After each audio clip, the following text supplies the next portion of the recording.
কোটা বিরোধী আন্দোলনের নামে যারা নিজেদের রাজাকার বলতে লজ্জা পায় না তারা কোন চেতনায় বিশ্বাসী? প্রশ্ন প্রধানমন্ত্রী। দাবি আদায়ে রাজু ভাস্কর্যে কোটা আন্দোলনকারীদের বিক্ষোভ, বিশৃঙ্খলা করলে কঠোর ব্যবস্থার হুঁশিয়ারি ডিএমপির। এবং কোপা আমেরিকার রেকর্ড 16 বার শিরোপা জয় আর্জেন্টিনার, অতিরিক্ত সময়ে কলম্বিয়াকে হারালো 1-0 গোলে।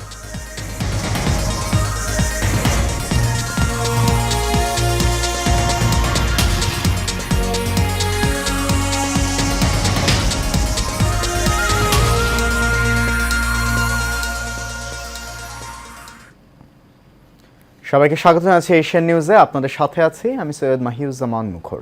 শুনছেন বিআরবি কেবল ইন্ডাস্ট্রিজ লিমিটেড সংবাদ শিরোনাম। যাচ্ছি পুরো খবরে। কোটা বিরোধী আন্দোলনের নামে যারা নিজেদের রাজাকার বলতে লজ্জা পায় না তারা কোন চেতনায় বিশ্বাস করে, এই প্রশ্ন রাখলেন প্রধানমন্ত্রী শেখ হাসিনা। বেলা 11টার দিকে প্রধানমন্ত্রীর কার্যালয়ের শাপলা হলে মন্ত্রণালয় বিভাগে 2024-25 অর্থ বছরের বার্ষিক কর্মসম্পাদন চুক্তি স্বাক্ষর এবং বার্ষিক কর্মসম্পাদন চুক্তি ও শুদ্ধাচার পুরস্কার প্রদান অনুষ্ঠানে এই প্রশ্ন রাখেন তিনি। প্রধানমন্ত্রী বলেন, রোকেয়া হলের মেয়েরা রাজাকার বলে স্লোগান দেয়, তারা ইতিহাস জানে না বলেই এইরকম স্লোগান দিচ্ছে, যা লজ্জাজনক বলেও মন্তব্য করেন তিনি। দুর্নীতির বিরুদ্ধে জিরো টলারেন্স নীতি বাস্তবায়নের তাগিদ দিয়ে শেখ হাসিনা বলেছেন, দুর্নীতি রোধে সরকারি কাজে স্বচ্ছতা ও জবাবদিহিতা নিশ্চিত করতে হবে। সরকারের বদনাম হলেও দুর্নীতিবাজদের ক্ষমা করা হবে না বলেও জানান সরকার প্রধান। নিজ নিজ কর্মস্থলে জবাবদিহিতা নিশ্চিতের নির্দেশ দিয়ে সরকার প্রধান বলেন, ওপর থেকে নিচ পর্যন্ত জবাবদিহিতা না থাকলে কাজ সঠিকভাবে শেষ হয় না। করেছিল এবং এদের ধরে নিয়ে পাকিস্তানি ক্যাম্পে নিয়ে গিয়েছিল। সেই ক্যাম্পে কি অবস্থায় ছিল? অনেক মেয়ে শাড়ি বা ওড়না দিয়ে ফাঁসি দিয়েছিল বলে তাদের কাপড় পরতে দেওয়া হতো না, ওই একটা পেটিকোট পরিয়ে বসিয়ে রাখতো। দিনের পর দিন তাদের উপর পাশবিক অত্যাচার হতো।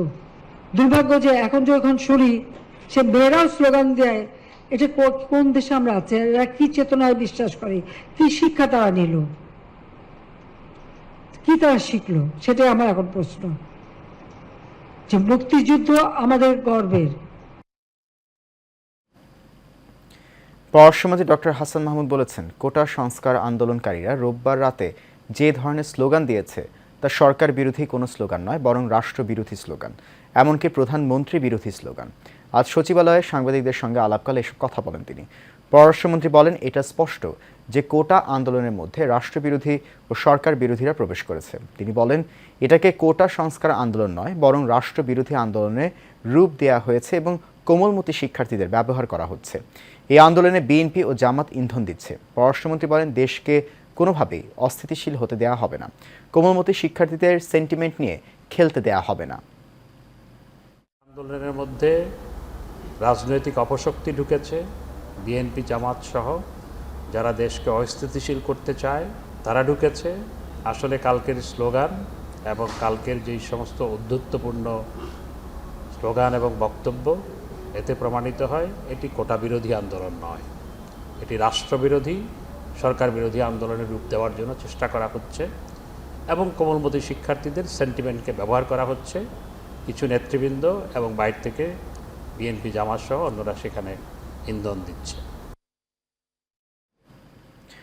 প্রধানমন্ত্রীর বক্তব্যের প্রতিবাদে এবং বক্তব্য প্রত্যাহার করার আহ্বান জানিয়ে কোটা বিরোধী আন্দোলনকারীরা ঢাকা বিশ্ববিদ্যালয় ক্যাম্পাসের টিএসসিতে রাজু ভাস্কর্যের সামনে অবস্থান নিয়েছে।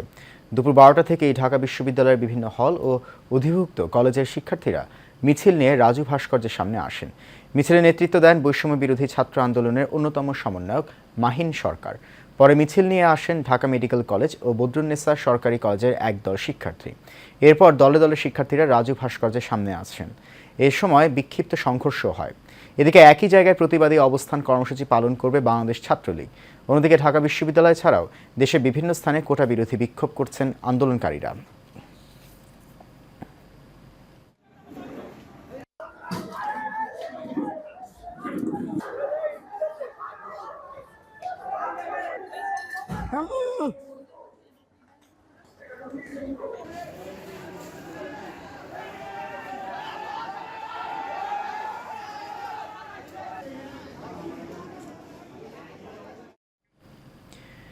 কোটা আন্দোলন আদালতের বিষয় উল্লেখ করে Dhaka metropolitan police commissioner Habibur Rahman বলেছেন, আদালত যে আদেশ দেবেন সেটি সবাইকে মানতে হবে। যদি কেউ আইনশৃঙ্খলা ভাঙার চেষ্টা করে তাহলে কঠোর ব্যবস্থা নেওয়া হবে। সকালে রাজধানীর পুরান ঢাকায় পবিত্র আশুরা ও তাজিয়া মিছিলকে কেন্দ্র করে ইমামবাড়ায় নিরাপত্তা ব্যবস্থা পরিদর্শন শেষে সাংবাদিকদের এক প্রশ্নের জবাবে তিনি এই কথা বলেন। কোটা আন্দোলনের বিষয় সেটি একটি কোর্টের বিষয়, সুতরাং মহামান্য আদালত যে আদেশ দেবেন সেই আদেশের প্রতি শ্রদ্ধাশীল থাকা এবং সেটি মেনে নেওয়া প্রতিটি নাগরিকের একান্ত কর্তব্য এবং সেটি আদালতের নিয়ম মানতে আমরা বাধ্য। সুতরাং পুলিশ আমাদের যে সমস্ত কার্যক্রম পরিচালনা করবে সেগুলো সেটির প্রতি শ্রদ্ধা রেখেই হবে। যদি কেউ আমাদের আইন শৃঙ্খলা ভঙ্গজনিত কোনো ধরনের অপতৎপরতা চালাতে চান, সেটি যেই হোক সেটি শক্ত হাতে মোকাবেলা করা হবে। যাচ্ছে ভিন্ন প্রসঙ্গে। কুড়িগ্রামের বন্যা পরিস্থিতির কিছুটা উন্নতি হলেও এখনও বিপদসীমার উপর দিয়ে প্রভাবিত হচ্ছে ব্রহ্মপুত্র ও দুধকুমার নদের পানি। বেশ কয়েকদিন থেকে ঘরবাড়িতে পানি থাকায় বেড়েছে দুর্ভোগ। শুকনো খাবার ও বিশুদ্ধ পানির পাশাপাশি শিশু, বৃদ্ধ ও গবাদি পশু নিয়ে চরম বিপাকে বানভাসীরা। হাফিজুর রহমান হৃদয় তথ্যছবিতে বিস্তারিত জানাচ্ছেন আরভি ইসলাম হিমু। কুড়িগ্রামে বন্যা পরিস্থিতির কিছুটা উন্নতি হয়েছে।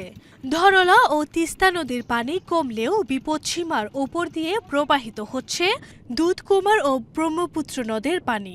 এতে দীর্ঘদিন পানির নিচে বিভিন্ন ফসলের ক্ষতির পাশাপাশি চরম বিপাকে বানভাসীরা। ঘরবাড়িতে পানি থাকায় উঁচু রাস্তা কিংবা আশ্রয় কেন্দ্রে উঠেছে বানভাসী জেলার লক্ষাধিক মানুষ। দেখা দিয়েছে শুকনো খাবার ও বিশুদ্ধ পানির সংকট। বানভাসীদের অভিযোগ, না খেয়ে থাকলেও খোঁজ নিচ্ছেন না কেউই। না ঘর টাইমও তলাইছি, বিড়বে না পাইলে খাই কি খাওয়া তো খাবে, বেড়া তো দেওয়া খাবে।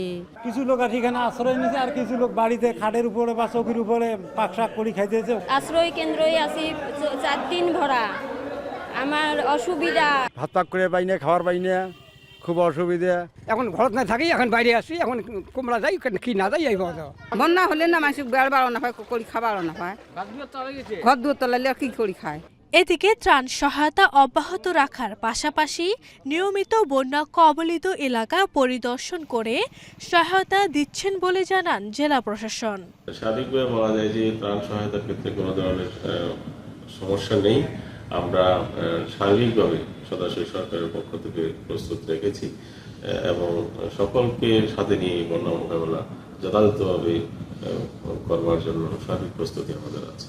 বন্যা মোকাবেলায় স্থানীয় প্রশাসন ছাড়াও বন্যার্তদের পাশে থাকবে জনপ্রতিনিধি সহ বিভিন্ন স্বেচ্ছাসেবী সংগঠন, এমনটাই প্রত্যাশা সচেতন মহলের। আরভি ইসলাম হিমু, এশিয়ান টেলিভিশন। সিরাজগঞ্জের উল্লাপাড়ায় নৌকা তৈরিতে ব্যস্ত সময় পার করছেন কারিগররা। তবে গত বছরের তুলনায় এই বছর নৌকা বা কোষা তৈরির কাঠ ও অন্যান্য সরঞ্জামের দাম প্রায় দ্বিগুণ। ফলে হাটে নৌকার দাম ভালো না পেলে লোকসানের আশঙ্কা কারখানার মালিকদের। উল্লাপাড়া থেকে আলামিনের তথ্যছবিতে দেখুন আরভি ইসলাম হিমুর আরও একটি প্রতিবেদন। ভোরের আলো ফুটতেই পেরেক মারার খটখট শব্দ, আবার কোথাও কাঠ বা চেরাই নিয়ে ব্যস্ত কারিগররা। এমন কর্মযজ্ঞ চলছে সিরাজগঞ্জের উল্লাপাড়ার নৌকা তৈরি কারিগরদের। বন্যার পানি বাড়ায় সিরাজগঞ্জের উল্লাপাড়ায় চাহিদা বেড়েছে নৌকার। কারিগররা বলছেন অন্য বছরের তুলনায় এবার নৌকা তৈরিতে বেড়েছে খরচ। তবে এখানকার নৌকার মান ভালো হওয়ায় আশেপাশের জেলা থেকে নৌকা কিনতে আসেন ক্রেতারা। এবছর অতিরিক্ত বৃষ্টির কারণে আগাম বর্ষা হয়েছে, এই জন্য নৌকার চাহিদা একটু মোটামুটি ভালো হয়েছে। মিস্ত্রি মজুরি বেশি, লোহার দাম বেশি, সকল কিছু দাম বেশি, সেক্ষেত্রে আমাদের নৌকাও বেশি দামে বিক্রি হচ্ছে। শ্রমিকরা বলছেন নৌকা তৈরিতে মজুরি পাওয়া যায় 700 থেকে 800 টাকা, যা দিয়ে সংসার চালানোই দায়। বর্ষা মৌসুমে কাজ থাকলেও অন্য সময় থাকতে হয় বেকার, ফলে আর্থিক সংকটে পড়তে হয় তাদের। গত 2 বছর আগে মনে করেন পানির সংকট কম ছিল, এবার পানির সংকট ভালো, এবার নৌকার মানও বিক্রি করা হচ্ছে, দাম দর ভালো পাচ্ছে, আমরাও সেরকম কাজ কাম করতে পারতেছি। চলাফেরা খাওয়ার মতো সামর্থ্য আছে, কিন্তু লোহা প্যারাকের দাম বাড়ছে, মিস্ত্রি মজুরি বাড়ছে। বর্ষার কারণে একটু চাহিদা বাড়ছে, কিন্তু দামও মনে হয় যে গত বছরের চাইতে একটু বেশি। এটা চাহিদা আছে। উপজেলার গয়হাট্রা, চন্দ্রকাতি, কয়রা, মোহনপুর, বালসাবাড়ি সহ বিভিন্ন জায়গায় ৪২টি কারখানায় তৈরি করা হয় নৌকা। প্রতি হাটে ১০ থেকে ১২ লাখ টাকা নৌকা বেচাকেনা হয়। আরভি ইসলাম হিমু, এশিয়ান টেলিভিশন। শ্রমিক কর্মচারীদের কল্যাণ তহবিলের ২৫ কোটি ২২ লাখ টাকা আত্মসাতের অভিযোগে দুদকের করা মামলায় নোবেলজয়ী অর্থনীতিবিদ ডক্টর মোহাম্মদ ইউনূস সহ ১৪ জনের বিরুদ্ধে সাক্ষ্য গ্রহণ পিছিয়ে আগামী ৫ আগস্ট দিন ধার্য করেছেন আদালত। আজ ঢাকার বিশেষ জজ আদালত ৪-এর বিচারক মোহাম্মদ রবিউল আলমের আদালতে এই মামলার সাক্ষ্য গ্রহণের দিন ধার্য ছিল। তবে এই দিন আসামি পক্ষের আইনজীবীরা আদালতকে জানান মামলাটি উচ্চ আদালতে বিচারাধীন, এজন্য তারা সাক্ষ্য গ্রহণ পেছানোর জন্য সময় চেয়ে আবেদন করেন। শুনানি শেষে আদালত সাক্ষ্য গ্রহণের জন্য নতুন এই দিন ধার্য করেন। বেলা ১১টার দিকে হাজিরা দিতে ঢাকা মহানগর দায়রা জজ আদালত প্রাঙ্গণে আসেন ডক্টর মোহাম্মদ ইউনূস। গত ১২ জুন ঢাকার বিশেষ জজ আদালত ৪-এর বিচারক সৈয়দ আরাফাত হোসেনের আদালত এই মামলায় আসামিদের অব্যাহতির আবেদন নাকচ করে অভিযোগ গঠনের আদেশ দেন।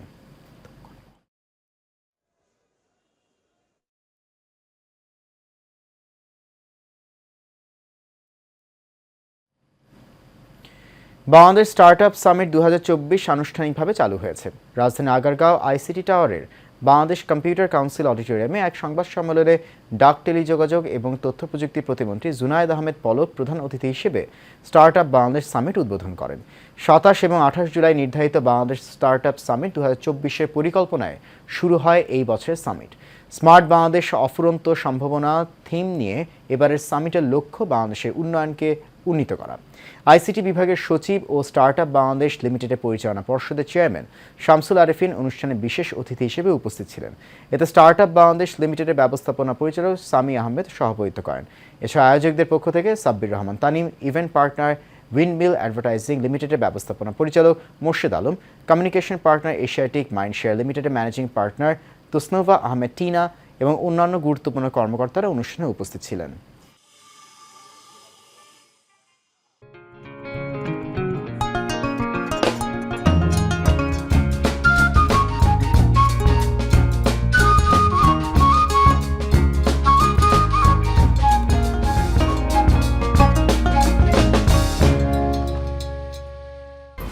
HM Expert B500 CWR স্বাধীনতার সুবর্ণ জয়ন্তীতে নতুন বাংলাদেশ গড়ার প্রত্যয়।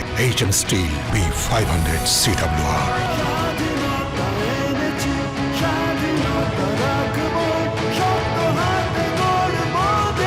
HM Steel। এবার HM Steel চট্টগ্রাম সংবাদ। চট্টগ্রামের সীতাকুণ্ডের পাহাড়ি এক জনপদ জঙ্গল সলিমপুর। দেশে বিভিন্ন জেলা থেকে আগত ছিন্নমূল মানুষ এখানকার বিশাল এলাকা জুড়ে পাহাড়ের পাদদেশে প্রায় ২০ বছর যাবৎ বসবাস করছেন, কিন্তু সব ধরনের নাগরিক সুযোগ সুবিধা থেকে বঞ্চিত তারা। ইতিমধ্যে স্থানীয় সংসদ সদস্য তাদের স্থায়ীভাবে বসবাসের জন্য সরকারের কাছে জায়গা বরাদ্দ দেওয়ার প্রস্তাব করেছেন। রুবেল উদ্দিনের ক্যামেরায় সারোয়ার আমিন বাবুর রিপোর্ট, জানাচ্ছেন শেখ ফাহিম। সীতাকুণ্ড জঙ্গল সলিমপুর পাহাড়ি এলাকা জুড়ে জনবসতি শুরু ২০০৪ সাল থেকে। শুরুতে এখানে কয়েক হাজার পরিবার বসবাস করলেও বর্তমানে ২৪,০০০ পরিবারের প্রায় ১ লক্ষেরও বেশি মানুষ রয়েছে। ৮,০০০ ভোটার সহ এত মানুষের বসবাস হলেও তাদের স্বাস্থ্যসেবায় নেই কোনো স্বাস্থ্যকেন্দ্র, চলাচলের জন্য নেই ভালো রাস্তাঘাট। আমরা অনেক কষ্ট করতেছি, আমাদের রাস্তাঘাট নাই, আমাদের একটা হাসপাতালের প্রয়োজন, একটা আমাদের কলেজের প্রয়োজন, উচ্চ পর্যায়ে একটা কামেল মাদ্রাসার প্রয়োজন। আমাদের এমপি মহোদয় আমাদেরকে যে আশ্বাস দিয়েছেন, সরকারের প্রতি যে আবেদন করেছেন মৌজারেইটে ২০০ করে জায়গা দেওয়ার জন্য, এতে আমরা অত্যন্ত সন্তুষ্ট। স্থানীয় সংসদ সদস্য SM আল মামুন তাদেরকে মৌজা মূল্যে ২ শতক করে এই সরকারি খাস জায়গা বরাদ্দের প্রস্তাব করেছেন। রাষ্ট্রীয়ভাবে যখন স্বীকৃতি পাবে তখন তো এখানে আপনার ওদের শিক্ষা, ওদের স্বাস্থ্যর বিষয় আসবে, ওদের বাসস্থান যখন আসবে, ওদের যেখানে আপনার ইলেকট্রিক সুবিধা, পানির সুবিধা সব আস্তে আস্তে আসবে। সকল ধর্মের প্রায় লক্ষাধিক মানুষ মিলেমিশে বসবাসে এখানে গড়ে উঠেছে সাম্প্রদায়িক সম্প্রীতির এক আবাসস্থল। নাগরিক সুযোগ সুবিধা পেলে দেশের উন্নয়ন প্রক্রিয়ায় নিজেদেরকে আরও বেশি সম্পৃক্ত করতে পারবেন বলে তাদের প্রত্যাশা। Sheikh Fahim, Asian television. শেষ করবো এশিয়ান নিউজ। তার আগে বিআরবি কেবল ইন্ডাস্ট্রিজ লিমিটেড সংবাদ শিরোনামগুলো জানিয়ে দিচ্ছি আরও একবার।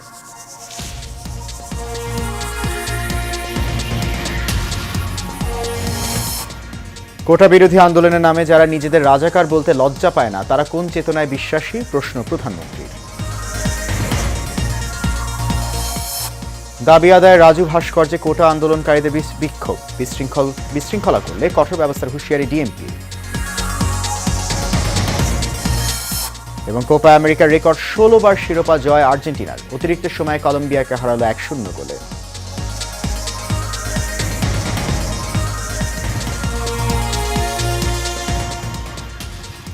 এশিয়া নিউজ এ পর্যন্তই। আমাদের পরবর্তী সংবাদ দেখার আমন্ত্রণ রইল। আপনাদের সঙ্গে থাকার জন্য অনেক ধন্যবাদ সবাই।